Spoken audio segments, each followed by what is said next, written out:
Nous sommes un parti qui est outillé pour comprendre les problèmes du Niger. Tous les autres partis sont des partis à caractère plus ou moins ethnique. Et donc, n'auraient pas eu l'intelligence que nous avons eu de comprendre les problèmes du Niger et de tenir un État dans le contexte des menaces de l'année 2012.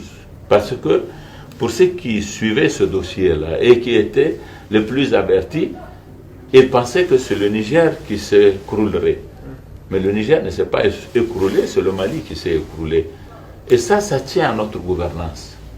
Et la région la plus pacifique, après Zender, aujourd'hui, c'est pratiquement Agadez, qui n'a pas de frontière avec le Mali, en tout cas pas une très grande. La frontière avec Kidal n'est pas une frontière habitée par des organisations terroristes qui ont un intérêt sur le Niger.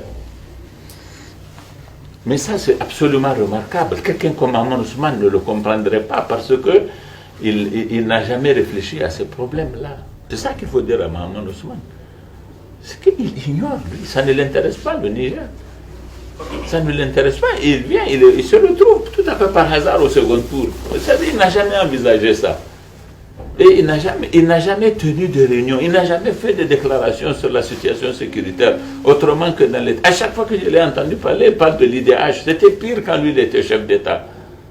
Et il parle de ça, il est malhonnête. Il a été 10 années président de l'Assemblée nationale, de 2000 à 2010. Le Niger était dernier, mais avec des chiffres encore plus catastrophiques.